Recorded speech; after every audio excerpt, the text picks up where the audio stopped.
Esperança, medo, morte, vida, perigos e salvamentos, vividos por personagens de uma grande cidade. Está aqui Flávio Siqueira, 10 histórias e algo mais pela Besouro Box. Flávio, venha para cá.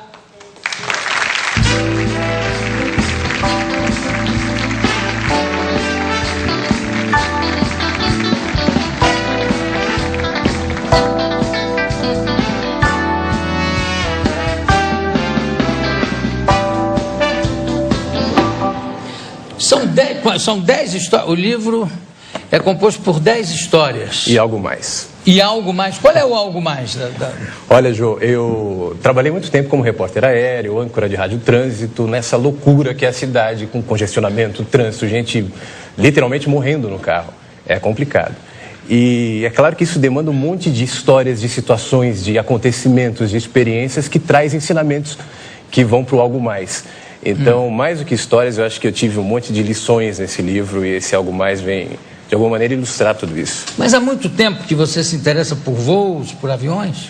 Eu morava perto de Congonhas, na finalzinha ali de Congonhas. Então podia ter ódio de avião. Não, podia ser o contrário. Eu acordava às 5 da manhã para ficar no terraço vendo Eletra.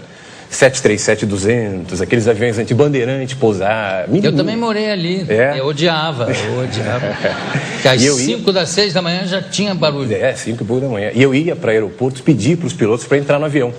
Então eu ia com alguns amigos mais cara de pau, eu ficava do lado ali olhando, né? E aí eles encontravam algum comandante uniformizado e falavam: você está com o avião aí, deixa a gente entrar, ver seu avião, visitar. E alguns deixavam. Quando eu via que o comandante liberava, eu ia atrás e entrava no avião. Então, faltava na aula, cabulava a aula para ir no aeroporto, poucas vezes, obviamente, né? Mas fiz isso. E daí você fez um curso de pilotagem. Você é piloto? Sim, com 12 anos eu comecei a voar. Claro que eu não pilotava, eu ia lá junto, via como é que funcionava, tudo, e depois fiz os cursos, aprendi a voar cedo, mas a aviação era a minha paixão, eu pensava que ia trabalhar como piloto. Você falou que fiz os cursos. Que tipo de curso? Curso todos de pilotagem? Existem algumas fases na vida do piloto. A primeira é o piloto privado, né, que é o que eu fiz. Depois tem o comercial, tem o instrumento, tem o multi, aí vai para quem quer levar adiante. Mas antes que eu pensasse em levar adiante e investisse mesmo nisso, o rádio apareceu. Pois é, e aí, como é que você foi parar no rádio? 16 anos, eu gostava de rádio, ouvia muito rádio, mas não tinha o sonho de ser locutor, de trabalhar em rádio, apesar de gostar muito. E aí eu fiquei sabendo que uma rádio estava fazendo um teste, um primo meu avisou, e eu fui. Fui fazer o teste, deu certo, gostaram. Como eu não tinha experiência, eu fiquei ali catando disco, na época dos bolachões, né? E atendendo telefone, tudo. Em 2 meses, o locutor da madrugada saiu da rádio, perguntaram se eu queria, claro que eu queria, e fui para a madrugada da rádio e fiquei. E aí foi. No começo não era intenção. Mas aí não era trânsito, o negócio de madrugada?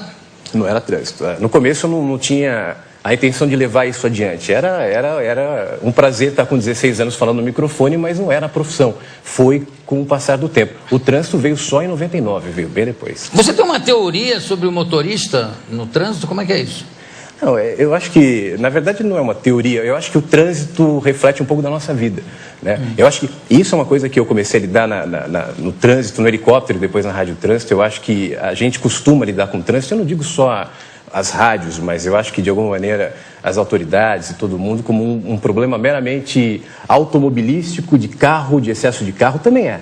Mas é um problema humano também. São pessoas que estão ali no carro, que estão lidando com congestionamento, com conflitos, e claro que projetando nisso as suas questões, os seus conflitos, a sua vida. Isso torna a questão muito mais difícil. Por exemplo, que tipo de história você conta aqui em que você tenha participado pessoalmente, ou de um resgate, ou alguma coisa assim? Você pode contar? Tem algumas, mas eu acho que a mais emocionante foi, eu estava no ar, né, um ouvinte ligou, perguntou... Você estava de quê? Não, estava na rádio, estava no estúdio da rádio. No ar? No helicóptero tem algumas, no ar, na rádio. Na rádio.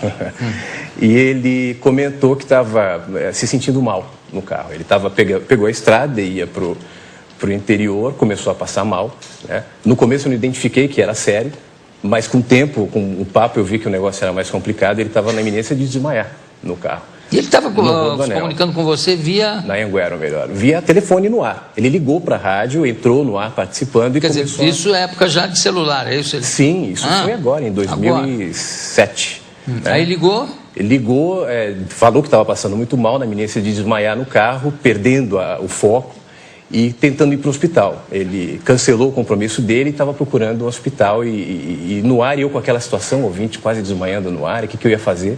E aí eu comecei a chamar outros ouvintes também para participarem, que estavam na região, ou pelo menos no caminho do hospital, para dar informações. E os ouvintes começaram a participar, não só para dar informação, mas para apoiar esse motorista que realmente estava muito mal. E o que eu comecei a falar com ele. Né? E no ar eu conversei com ele, e os ouvintes falando com ele tinha meningite e ele está ali sentado. Cadê? Aquele senhor de óculos ali, ó, dando tchau. Então, tudo bem, né? Sobreviveu. Deus, tudo bem. O que você teve? Eu tive uma meningite em escala máxima, só que eu não sabia, eu estava tratando como se fosse uma gripe, e quando a crise pegou, olha, eu pensei que eu não ia chegar em lugar nenhum, muito menos ao hospital. E você estava ouvindo ele no rádio, não? Eu tenho o hábito de sair ouvindo sempre uma rádio de trânsito, no caso a rádio onde ele trabalhava. Já tinha utilizado o serviço dela de manhã ouvindo como ouvinte, desviando de trânsito, pegando desvios rodoanel. E quando eu me senti mal no volante, eu fiz o retorno em Jundiaí pela Bandeirantes e voltei para São Paulo. E se eu tivesse encontrado alguma viatura, eu pararia, mas eu não via uma viatura. E eu pensava, se eu parar, por parar, eu posso até ser assaltado em vez de ser ajudado. E como eu tinha tentado falar com a rádio antes, no redial do meu celular estava um número da Rádio Trânsito.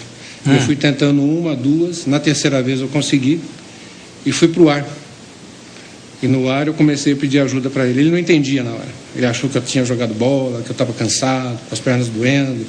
Você falava, Fran? Sim, no terceiro isso não é contato, nada, ele com uma vai em voz, frente. uma informação de trânsito. Depois a coisa começou a ficar Aí séria. a coisa foi ficando séria. O grande diferencial de tudo isso é porque, desse momento em diante, com ele falando comigo, porque eu estava sozinho no carro, eu só tinha o rádio, e eu pensei, bom, agora alguém sabe onde eu estou, o que está acontecendo comigo e para onde eu preciso ir. E o que mais me impressionou, Jô, foi